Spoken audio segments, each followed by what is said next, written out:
Pascal's principle states that the pressure applied to an enclosed fluid is transmitted undiminished throughout the fluid. And this principle is very important for hydraulics.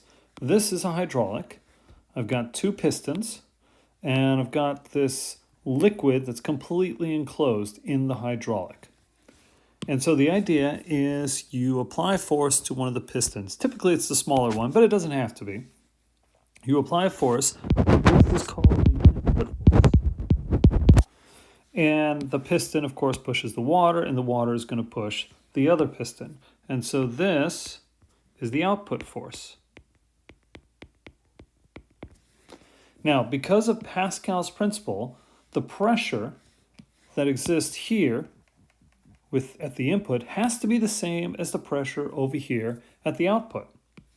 So that means the pressure for the input has to equal the pressure for the output.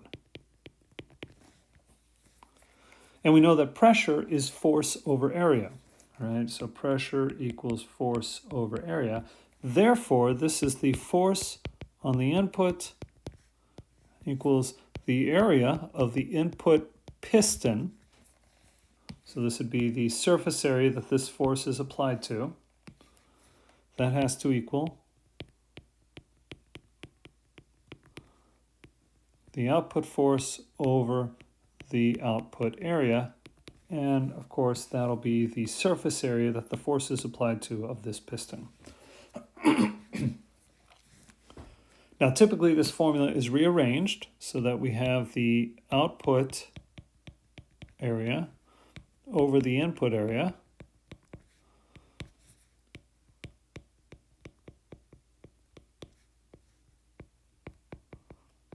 And we set up the forces as well.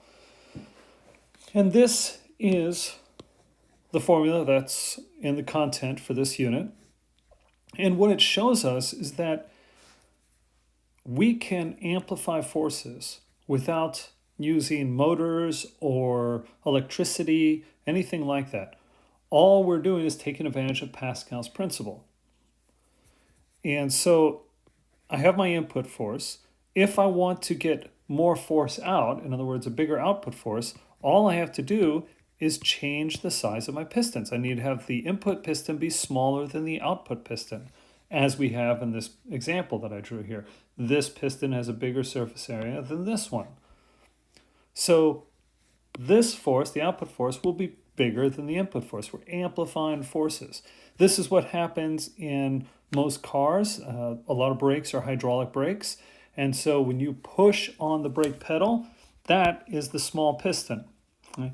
And that pressure is transmitted undiminished throughout the hydraulic fluid to the output piston, which is essentially the brakes clamping onto the disc there to slow down the car or even stop it. So this is how Pascal principle applies to hydraulics. It comes straight from this idea that the pressure is applied to an enclosed fluid and it will be transmitted undiminished throughout the fluid. And it is key that the fluid is enclosed. If there's a leak in here at all, then this pressure is not transmitted undiminished, and that can have a huge impact on how well the hydraulic works. So you don't want to have any kind of leaks. Additionally, this fluid that is here for hydraulics, as far as I know, it's always a liquid. Maybe there's some exceptions I'm unaware of, but it doesn't have to be. It could be a gas, but for hydraulics, we use liquids, is my understanding. We use what we call hydraulic fluid. It's low density and also low friction, which is important, of course, to have low friction so that very little thermal energy is generated. So, no leaks, and you want a low density, low friction liquid in here. And of course, we choose liquid because it's incompressible. Now, the other thing to bear in mind is that we're doing work. Whatever this input force is, it's pushing this piston, work is being done. Well, I know from conservation of energy that whatever work I put in here, I have to get out over here. And I know that because there's nowhere else for the energy to go. So, what does that look like? And I should say, I'm idealizing here. I'm saying that there's nowhere else for the energy to go. Maybe there is. Maybe there's some thermal energy generated. But the ideal case is that the input work is going to equal the output work. And we know how to calculate work. Work is FD cosine of theta. Remember, theta is the angle between the force and the motion. Well, here I'm pushing the piston down. The piston's going to go down, in other words, in the same direction as the input force. So this is going to be 0, and the cosine of 0 is 1. And that'll be the case here, that the force and the motion are in the same direction, and here, because this is going to go up. So the force, the output force, and the motion of the output piston are going to be in the same direction. So cosine of 0 is 1. That means that I just have my input force times the distance that the piston moves. That has to equal the output force times the output distance. And we could rearrange this formula just like we rearranged the other one.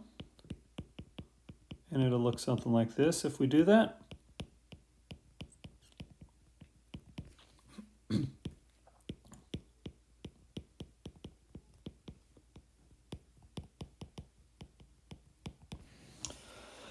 And notice how here the word output is in the numerator up here, but it's in the denominator here, okay? As opposed to in our original equation here, they were both in the numerator.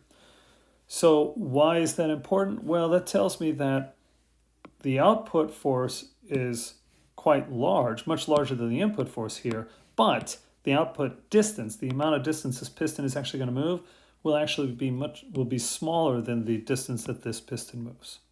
So that's kind of the trade-off. Yes, we amplify the force, but the piston isn't moving as much. So a little bit of a trade-off there, but still, hydraulics are very important in our society. We use them in lots of things for heavy machinery. So we use them in cars, construction vehicles, airplanes are used all over the place, very important. And it all just comes from Pascal's principle. The pressure applied to an enclosed fluid is transmitted undiminished throughout the fluid.